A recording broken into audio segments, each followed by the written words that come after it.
वो जो चाचा है वो चाचा नहीं है। क्या बोला? वो जो चाचा है वो चाचा नहीं है, वो भतीजा है, समझी। और जो भतीजा है वही चाचा है, समझी। और चाचा कोई है भी। तो दोस्तों अभी आपने देखा कि ये जो चाचा भतीजा, चाचा या भतीजा नहीं है, ये सब चीज़ें क्या है, कन्फ्यूजिंग चीज़ें हैं। आप कंफ्यूज हो जाते हो, ठीक है ना। तो बहुत से स्टूडेंट्स ने मुझे बोला है कि सर ये जो स्टैटिक और काइनेमेटिक इंडिटरमिनेसी ये होती क्या है। क्वेश्चंस कई बार आ जाते हैं, पता लगता नहीं है कि चीज़ है क्या, कहीं को समझ में आता नहीं है, ठीक है। तो मैं आपके लिए एक छोटा सा वीडियो लेके आया हूँ। आपको इस वीडियो के लास्ट तक बने रहना है, और इस वीडियो के लास्ट तक होने के बाद में आप स्टैटिक और काइनेमेटिक इंडिटरमिनेसी होती क्या है पहले तो, और ये निकालते कैसे हैं, आप सारे सवाल करेंगे और गारंटी के साथ करेंगे, ये मेरा आपसे वादा है, ठीक है ना। पर आपको लास्ट तक बना रहना पड़ेगा वीडियो के लिए, ठीक है। तो देखिए सबसे पहले हम बात करते हैं कि डिग्री ऑफ इंडिटरमिनेसी कितने प्रकार की होती है, ठीक है ना। दो प्रकार की होती है, एक होती है स्टैटिक और एक होती है काइनेमेटिक, ठीक है। अभी के लिए स्टैटिक दो प्रकार की होती है, एक होती है एक्सटर्नल और एक होती है इंटरनल, ठीक है। ये चीज़ें हैं क्या, इसको आगे समझते हैं। देखिए सबसे पहली बात हम करते हैं स्टैटिक इंडिटरमिनेसी, ठीक है। आप लोगों ने अगर सोम पढ़ी है पहले, ठीक है, तो और नहीं भी पढ़ी है तो आप सभी को पता है कि सोम में हम एक वर्ड समझते हैं, उसका नाम है कंडीशन ऑफ इक्विलिब्रियम, ठीक है ना। यानी कि साम्यावस्था की सीमा, कौन कौन सी कंडीशन होती है उसकी, ठीक है ना। तीन होती है, एक submission H is equal to 0, एक submission V is equal to 0 और एक submission of M is equal to 0। H means सभी हॉरिजॉन्टल फोर्सेस का योग 0 हो, सभी वर्टिकल फोर्सेस का योग 0 हो और सभी मूवमेंट का योग क्या हो, 0 हो, ठीक है। इसका उपयोग आप क्या करते हैं, मान लीजिए कोई आपकी सिंपल सपोर्ट बीम है जिस पे पॉइंट लोड लग रहा है, तो आप उसकी जो रिएक्शन निकालते हो RARB के मान, ठीक है ना। तो वो कहता है कि यदि किसी स्ट्रक्चर में अगर आप सपोर्ट रिएक्शन निकालने के लिए इन तीनों कंडीशन का उपयोग करो और वो आसानी से निकल जाए, तो वो सारी स्ट्रक्चर कहलाती है आपकी डिटरमिनेट स्ट्रक्चर। कौन सी? डिटरमिनेट स्ट्रक्चर, ठीक है ना। और वो इक्वेशन यानी कि वो स्ट्रक्चर, वो बीम्स जो इन तीन कंडीशंस के बाद भी सॉल्व ना हो, ठीक है ना, सॉल्व ना हो। जैसे मान लो कोई फिक्स बीम होगी तो इन तीनों कंडीशन से सॉल्व ना हो, तो उन्हें सॉल्व करने के लिए हम कुछ एक्स्ट्रा कंडीशंस का उपयोग करते हैं, जिन्हें कहते हैं हम कंपैटिबल इक्वेशंस, ठीक है। जैसे कि slope deflection method, moment distribution method, ठीक है ना, जो आप अपने लेटर क्लासेस में पढ़ते हो। तो सिंपल सी बात है, स्टैटिक इंडिटरमिनेसी क्या है, तो आप कहोगे कि यदि जिस स्ट्रक्चर को इन तीनों इक्वेशन से, कौन सी, सबमिशन ऑफ H, V और M, इन तीनों से सॉल्व ना कर सकें, तो वो सब कहलाएगी स्टैटिक इंडिटरमिनेट स्ट्रक्चर, ठीक है। और इंडिटरमिनेसी कितनी होगी, बस सिंपल सी बात है, जितनी इक्वेशन आपको चाहिए उतनी डिग्री की वो इंडिटरमिनेसी हो जाएगी, ठीक है ना। अब ये स्टैटिक इंडिटरमिनेसी, इसको हम, इसका सिंबल क्या है, इसका सिंबल है बेटा DS, इसका सिंबल है आपका DS। ये दो प्रकार की होती है, एक होती है एक्सटर्नल और एक होती है आपकी इंटरनल। एक्सटर्नल का मतलब क्या होता है, जो डिपेंड करता है सपोर्ट रिएक्शन पे, किसकी, स्ट्रक्चर्स की। और इंटरनल मतलब जिसके आंतरिक स्ट्रक्चर किस प्रकार की, उस पर डिपेंड करता है, ठीक है। और सेकंड हमारी है काइनेमेटिक इंडिटरमिनेसी, ठीक है ना। इसको हम, ये टॉपिक आएगा तो आगे इसको हम कवर अप कर लेंगे, ठीक है। तो पहले हमारे जो बात है वो स्टैटिक इंडिटरमिनेसी के ऊपर है। अभी तक इसको आप समझ चुके होंगे, और मैंने कहा था कि इसको सॉल्व करने के लिए जो भी चाहिए उसे हम बोलते हैं कंपैटिबल कंडीशंस, जो होती है आपका स्लोप डिफ्लेक्शन मेथड या मोमेंट डिस्ट्रीब्यूशन मेथड होता है आपका, ठीक है। अब देखिए ये जो सिंपल सी एक टॉपिक है, ये है आपका सपोर्ट रिएक्शंस। आप लोगों ने हमेशा इसको पढ़ा ही होगा। अगर मान लो ये फिक्स सपोर्ट है तो 2D में होती है 3 रिएक्शन, 3D में 6। अगर आपका हिंज सपोर्ट है, हिंज ये रहा, हिंज या पिन, तो होती है 2 रिएक्शंस। कौन कौन सी? इसमें H, V और H, और इसमें V, H और M 3 होता है। और 3D में होगा इसमें 3। रोलर सपोर्ट में कितनी रिएक्शन? सिर्फ एक ही रिएक्शन होती है। कौन सी? वो भी वर्टिकल होती है, ठीक है। और 3D में 2 जाएगी, ठीक है। लास्ट सपोर्ट आपका कौन सा है? Guided roller. गाइडेड रोलर क्या होता है, जैसे कि आप लोगों ने देखे होंगे चैनल गेट, या आपने अपनी जो होती है ना मेज का देखा होगा ड्रॉर, तो ड्रॉर का मूवमेंट क्या होता है, एकदम हॉरिजॉन्टल डायरेक्शन में होता है। यानी कि वहाँ पे 2 रिएक्शन होती है। कौन कौन सी? V, एक तो वर्टिकल और एक मोमेंट, H वहाँ पे 0 हो जाता है। तो गाइडेड रोलर में कितनी होगी? 2 रिएक्शन होती है। उसका सिंबल क्या है? ये रहा। आप सिंबल को ध्यान से देख लेना। रोलर में सिंबल ये होता है, जबकि गाइडेड रोलर में क्या होगा, ऊपर से दोनों तरफ फिक्स दिखेगा और बीच में आपको रोल्स दिखेंगे, ठीक है ना। हाँ, अब बात करते हैं हम DS की, यानी डिग्री ऑफ स्टैटिक इंडिटरमिनेसी की। उसमें पहला पोर्शन है आपका DSE, ठीक है ना, क्योंकि जो कंबाइंड जो तो होता है आपका डीएस, कौन सा कंबाइंड जो होता है डीएस, वो आता है DSE plus DSI, external plus internal, ठीक है, उसे हम कंबाइंड बोल देते हैं जब भी हम सॉल्व करते हैं क्वेश्चंस को, ठीक है। तो पहले बात करते हैं DSE की, यानी कि एक्सटर्नल डिग्री ऑफ इंडिटर्मिनेसी, जो डिपेंड करती है आपकी सपोर्ट रिएक्शंस पे। इसे निकालने का सिंपल सा फॉर्मूला है R-3, जहाँ पे R कितनी नंबर ऑफ रिएक्शंस और 3 कौन सी है, 3 कंडीशन ऑफ कौन सी इक्विलिब्रियम जो होती है आपकी, ये 2D में, 3D में R-6, ठीक है। सिंपल से देखिए एग्जाम्पल ये रहा आपका, ये आपकी एक बीम है, यहाँ पे एक सपोर्ट देखिए, ये रफिक्स है और ये हिंज सपोर्ट है, तो यहाँ पे कितनी रिएक्शन होगी 3 और यहाँ पे कितनी 2, तो R कितना होगा 3 2 5 और -3 तो 3, 5 - 3 = 2, ठीक है। तो यहाँ पे एक्सटर्नल कितना है 2 डिग्री की है एक्सटर्नल, ये हम DSE की बात कर रहे हैं यहाँ पे, ठीक है ना। हाँ, अब देखिए, अब बात करते हैं हम internal static indeterminacy, that is DSI, ठीक है ना। तो यहाँ पे 2 प्रकार की स्ट्रक्चर हो सकती है। पहले स्ट्रक्चर हमारे कौन सी है 2D में, पिन जॉइंटेड फ्रेम। ध्यान रखना, मैंने यहाँ पे एक वर्ड लिखा है पिन जॉइंटेड फ्रेम। जितने भी आपके होते हैं ट्रस, तो ट्रस को हमेशा पिन जॉइंटेड फ्रेम भी बोल देते हैं। कभी कंफ्यूज मत होना, क्योंकि यहाँ पे बहुत बार कंफ्यूजन होता है, ठीक है ना। क्वेश्चन बोल देता है एक पिन जॉइंटेड फ्रेम दिखाया गया होता है, वो ट्रस है, तो पिन जॉइंट फ्रेम हो, क्योंकि पिन जॉइंट है ना यहाँ पे, तो और उसको ट्रस बोलते हैं। अगर लिखा हो रिजिड जॉइंट फ्रेम, तो फिर वो आपका पोर्टल फ्रेम या फ्रेम हो जाएगा, ठीक है ना। ध्यान रखना इस चीज़ को।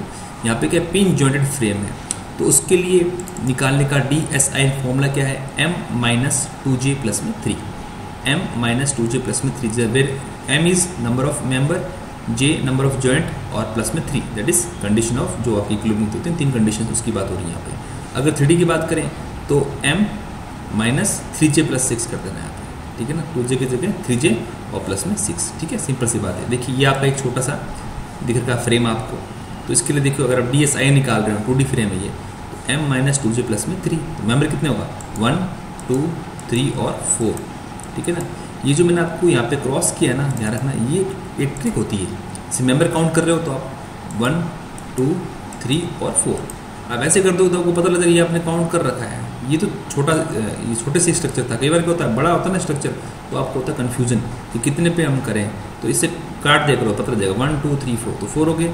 जॉइंट अगेन 1 2 3 4, 4 मेंबर है और 4 जॉइंट है, तो आंसर क्या आएगा -1 आएगा, ठीक है। इसमें ये कौन सा है DSI की बात हो रही है यहाँ पे, ठीक है। तो मैंने आपको DSE प्लस में DSI आपको अलग अलग मैंने आपको बताया है, ठीक है। अब देखिए, अब बात करते हैं हम रिजिड फ्रेम की, ठीक है ना। रिजिड फ्रेम और बीम से एक चीज़ होती है, ध्यान रखना। जैसे कि फ्रेम की बात करूँ तो जैसे मान लो इस प्रकार का स्ट्रक्चर है, ये वाला स्ट्रक्चर ऐसा कोई होता है, ठीक है ना, या फिर स्ट्रक्चर इसको फ्रेम बोल देते हैं। अगर मान लो आपकी बीम भी हो, बीम तो वो भी इसी में आती है, ठीक है ना, किसमें रिजिड जॉइंट फ्रेम में आती है आपकी। तो उसका 2D के लिए फॉर्मूला क्या है 3C - RR, और 3D के लिए 6C - RR। C क्या है नंबर ऑफ क्लोज लूप कितने हैं, ठीक है। और RR क्या है, देखिए RR क्या है नंबर ऑफ रिलीज रिएक्शन, जो किस पर डिपेंड करती है हाइब्रिड जॉइंट पे, किस पे हाइब्रिड जॉइंट पे। ये फंडा क्या है आगे दिखाता हूँ आपको, ये देखिए हाइब्रिड जॉइंट होता क्या है कि भाई अगर मान लो कोई भी स्ट्रक्चर है तो उसमें अगर इंटरनल हिंज आ जाए, लिंक आ जाए, गाइड रोलर आ जाए, या इंटरनल हिंज कुछ भी, इंटरनली रोलर कुछ भी आ जाए उस स्ट्रक्चर के अंदर, तो उसे हम बोलते हैं हाइब्रिड स्ट्रक्चर, उसे बोलते हैं हाइब्रिड जॉइंट, ठीक है। अब आप बोलोगे सर कैसे, देखिए सपोज लेट सपोज ये आपकी एक बीम है, ठीक है, ये बीम होगी आपकी और ये आपका हो गया यहाँ पे हिंज सपोर्ट, ठीक है। अब मैं बात करता हूँ इंटरनल हिंज की। तो इंटरनल हिंज होता क्या है, देखिए लेट सपोज यहाँ पे ऐसा कुछ ये आ जाए, ये उससे आप बोलोगे इंटरनल हिंज। इंटरनल हिंज आने पर वो कहलाता है हाइब्रिड जॉइंट। तो ऐसा जब केस हो जाए तो उस केस में आपका जो इक्वेशन होगी ये कब होगा, जब ऐसा इंटरनल जॉइंट आएगा तभी आपको ये हाइब्रिड जॉइंट वाला कॉन्सेप्ट काम में लेना है, अदरवाइज आपको लेना नहीं है ये कॉन्सेप्ट, ठीक है, ध्यान रखना। तो उस केस में आपको क्या करोगे, तो उस केस देखिए आपका ये जब हाइब्रिड जॉइंट हो जाएगा तो फॉर्मूला बनेगा 3C - RR, तो RR इसमें काउंट कर लोगे आप, ठीक है। तो RR का फॉर्मूला क्या है M-1, M- क्या है कि उस जॉइंट पे कितने मेंबर आके मिले हैं वो मेंबर है, ठीक है। अगर 3D की बात करें तो 2 × M-1 हो जाएगा ये, ठीक है। और M- क्या है इंटरनल हिंज पर मिलने वाले मेंबर्स की संख्या, ठीक है। इसको बहुत अच्छा तरह से इस एग्जाम्पल से हम समझ सकते हैं। देखिए ये आपका एक क्या रिजिड जॉइंट पे फ्रेम है, दिख रहा है आपको, सभी को दिख रहा है, ठीक है। अब मैं इसमें कह रहा हूँ कि आप मुझे DSI निकाल के दिखाइए, तो आप बोलोगे sir 3C minus RR, C number of close loop, यानी क्लोज लूप कितना है, एक ही है, तो 3 into 1। RR क्या है, नंबर ऑफ रिलीज रिलेशन। अब देखिए हाइब्रिड जॉइंट कितने हैं, एक तो ये रहा जॉइंट और एक ये रहा जॉइंट। तो यहाँ का RR बात करूँ मैं RR, तो that is M' minus 1। M' मतलब कितने मेंबर आके मिल रहे हैं यहाँ पे, 1 2 और 3, ये रहा 3 माइनस 1 इक्वल टू 2 हो जाएगा यहाँ पे। और इस वाले पे कितने मिल रहे हैं, सिर्फ 2 ही मिल रहे हैं, तो 2 माइनस 1 1। तो इन दोनों को जब आप जोड़ोगे तो कंबाइंड आपका RR निकलेगा, that is 2 + 1 3, 3 minus 3 equal to 0 हो जाएगा। सिंपल सी बात है, ठीक है। ये कंसेप्ट कब का है, जब आपको कौन सा हाइब्रिड जॉइंट हो। ये देखिए एक एग्जांपल और देख लीजिए, यहाँ पे देखिए 3 जगह जॉइंट लगा दी मैंने, तो आप इसको काउंट कर लो, ये 2 - 1 1, 3 - 1 2 और 3 - 1 2, यानी कि 2 2 4 और 1 5, तो RR हो गया आपके 5, तो 3 - 5 यानी कि माइनस का 2, ठीक है ना। अब कोई पूछ सर माइनस का मतलब क्या होता है कि उसमें जो मेंबर है ना वो कम है, और मेंबर चाहिए इसको ऐड करने के लिए। प्लस का मतलब है ज़्यादा है, उसको और कम करो, ठीक है ना। और टोटल DS क्या होता है, दैट इज DSC प्लस में DSI, ठीक है, जोड़ने में सम आता है उसका, ठीक है। अब ये तो मैंने आपको ट्रेडिशनल फॉर्म में बताया, ठीक है ना। अब एक शॉर्ट ट्रिक भी देख क्या है, पिंच जॉइंट फ्रेम में ट्रस हो, उसके लिए फॉर्मूला क्या है, M + R - 2J। Simple M + R - 2J कर दो, 2D के लिए सीधा आंसर आ जाएगा। 3D में M + R - 3J कर दो, ठीक है ना। वो दोनों को जोड़ने पे इक्वेशन बनने वाली, ठीक है। अगर आपका आ जाए रिजिड फ्रेम या बीम आ जाए, तो देखिए 3M + R - 3J - RR 2D के लिए, और 6M + R - 6J - RR 3D के लिए, ठीक है। यदि हाइब्रिड जॉइंट ना हो तो RR क्या हो जाएगा, 0 हो जाएगा, ठीक है। अब एक मैं आपको एक छोटी सी ट्रिक बताता हूँ। ये ट्रिक ये है कि अगर आपका फ्रेम आ जाए ना, फ्रेम, तो आप ये वाला फॉर्मूला जो है बड़ा वाला, है ना, ये आप ना लगाकर इसको शॉर्ट में ही, जिससे कि पहले एक तरह को सॉल्व करोगे तो अच्छा रहेगा, ठीक है ना।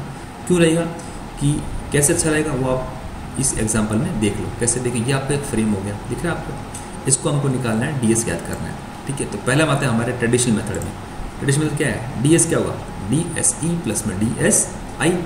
DSE दैट इज एक्सटर्नल, तो रिलेशन कितनी है, 2 और 1 3, ये हिंज हो ना यहाँ पे, ये 2 हो जाएगा और यहाँ पे हो जाएगा 1, 2 और 1 3, 3 - 3 0, ठीक है। अब बचा हमारा DSI that is 3C - RR। 3C close loop कितने हैं, 1 2 3 4, ये रहा 3 चौक 12 माइनस RR है, RR कितना है, 1 ही तो है, ये M' - 1, 2 - 1 1, तो 12 - 1 11, ठीक है। तो टोटल कितना हो जाएगा हमारा, 11 ये रहा और 0 ये रहा, तो आंसर होगा हमारा 11, ठीक है। ये तो हो गया तरीका जो मैंने आपको बताया दोनों को जोड़ के। अब जो शॉर्ट ट्रिक क्या है, 3M + R - 3J - RR, सीधा रखा 3 × M + R - 3J - RR = 11, ठीक है।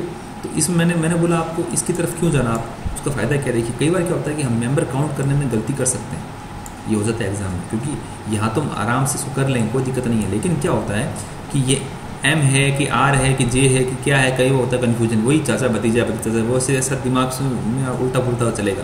तो उसको घबराना नहीं है, आप क्या करना, सीधे आपको इस तरफ आना है और इसको सोल्व कर देना है, ठीक है। वैसे ये गलत भी नहीं है, दोनों सही है, पर मैंने आपको बताया जिसको जैसे सहूलियत हो वैसा कर सकता है, वो दोनों तरीके आपको मैंने भी दिखा दिए। अभी कुछ एग्जांपल्स हैं, उनको आप खुद सॉल्व करना और आंसर ऐसे मैच कर लेना, ठीक है ना। सिंपल क्वेश्चन मैं बता रहे हैं आपको। ये देखिए एक 3D फ्रेम को दिखा दिया मैंने, 3D में क्या होगा, यहाँ पे 6 डायरेक्शन हो जाएगी, वैसे काउंट हो जाएगा, ठीक है, ठीक है। उसके अलावा एक ये नोट देख लीजिए आप कि कई बार होता है कि स्ट्रक्चर स्टेबल है अनस्टेबल है। अगर 3 हिंज एक लाइन में है, कितने हिंज, 3 हिंज, तो वो ऑटोमेटिक स्ट्रक्चर क्या हो जाएगी, अनस्टेबल हो जाएगी, ठीक है। वहाँ आपको सॉल्व करने की जरूरत नहीं है, ठीक है। और फ्रेम में M + R - 2J, ये इंटरनल वाली बात है ना, इसका आप देख लीजिए कि इसकी M + R / 2J हो तो परफेक्ट फ्रेम होता है। ये थ्योरेटिकल चीज़ है, इसको आप थोड़ा सा ध्यान रख लेना, एग्जाम में कोई क्वेश्चन पूछ लेते हैं तो जो नोट लिख दे वो इंपॉर्टेंट है, इसमें से कुछ समझाने वाला कुछ नहीं, जो पहले बता चुका हूँ वही है इसमें, ठीक है ना। अब हम ये 2 क्वेश्चन देखिए, अच्छे क्वेश्चन बता रखे मैंने आपको, इस क्वेश्चन को आप सोल्व करना। और देखिए अब यहाँ पर देखिए, यहाँ पे अगर आप लगाओगे 3M + R - 3J - RR, तो क्या होगा, कितने सारे मेंबर काउंट करोगे, इससे बड़े क्या है, देखो फटाफट ये रहा 2 मिनट में आंसर हो गया, 3C - RR ऐसे करना। इसलिए मैंने कहा कि बड़े फ्रेम हो तो आप ये वाला करो, मतलब सही रहेगा, ठीक है। अब बात करते हैं डिग्री ऑफ काइनेमेटिक इंडिपेंडेंसी की। वो क्या होती है, वो डिपेंड करती है डिग्री ऑफ फ्रीडम पे। डिग्री ऑफ फ्रीडम का मतलब क्या होता है, देखिए जैसे कि अगर आपका ये फिक्स सपोर्ट है, फिक्स सपोर्ट पे कितनी होती है, 3 डायरेक्शन, तो 3 की 3 डायरेक्शन आपकी ऑक्यूपाई हो चुकी है, यानी कि यहाँ पे कोई फ्री डायरेक्शन है ही नहीं, तो डिग्री ऑफ फ्रीडम कितनी 0 होती है यहाँ पे। हिंज सपोर्ट में 2 होती है, एक तो H और एक V, M होता है 0, तो डिग्री ऑफ फ्रीडम 1 की हो जाएगी। रोलर सपोर्ट पे कितनी डायरेक्शन होती है, 1 डायरेक्शन, तो दो फ्री कौन से हैं, एक तो H और एक मूवमेंट, तो 2 हो जाएगा यहाँ पे, ठीक है। अब देखिए इसको निकालने का तरीका देखिए, अगर आपका 2D ट्रस है तो फॉर्मूला है 2J - R, सिंपल, और 3D में 3J minus R, J number of joint और आर रिएक्शंस। ठीक है, सिंपल, बहुत ही आसान है ये। और जब बात करें फ्रेम की, तो देखिए फ्रेम में मैंने एक ही फॉर्मूला लिखा है आपको। फ्रेम क्या है? 3J minus R plus R minus M. ये आर तो आपको पता है हाइब्रिड जॉइंट है, लेकिन एम क्या है? एम है मेंबर जब एक्चुअली रिजिड हो। एक्चुअली रिजिड का मतलब क्या है कि मेंबर में एक्चुअली कोई मूवमेंट ना हो। जब क्वेश्चन में बोले तभी ये एम लेंगे, वरना ये लेंगे नहीं है। ठीक है, देखिए एक एग्जांपल देखिए। डीके क्या है यार? ये दे रखा है आपको, ये कौन सा, एक बीम है या एक फ्रेम है? फ्रेम कौन सा? Rigid joint. इसको हम इस तरह सॉल्व करेंगे। 3J minus R plus R minus में एम, तो 3 इंटू जॉइंट कितने? एक और एक, 2 जॉइंट है, प्लस आर कितने हैं? 3 और 2 5। आर क्या है? 0, एम भी क्या है? 0, तो आंसर आएगा 1 इसमें। सिंपल। देखिए ये क्वेश्चन, देखिए ये क्वेश्चन इंपॉर्टेंट है, ये क्वेश्चन इंपॉर्टेंट है।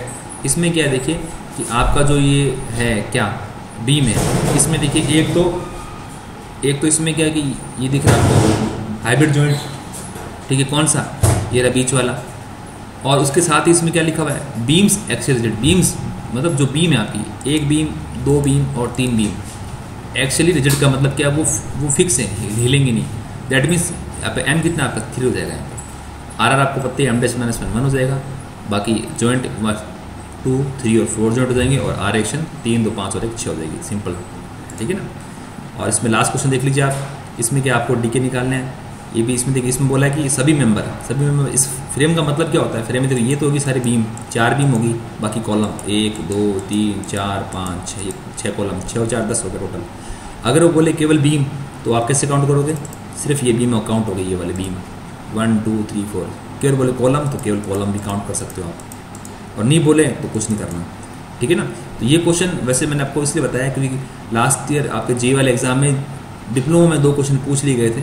ठीक है ना, तो वो इसे एक तो क्वेश्चन ये पूछा गया था कि अगर मान लो कोई कैंटिलीवर बीम है जिसमें एक वर्टिकल ड्रॉप, तो स्टैटिक इंडिपेंडेंसी क्या होगी? देखिए ये सिंपल सा क्वेश्चन है, बहुत ही आसान क्वेश्चन। देखिए ये बोल रहा है ऐसे बीम है आपकी, ठीक है ना, ये कैंटिलीवर बीम होगी आपकी।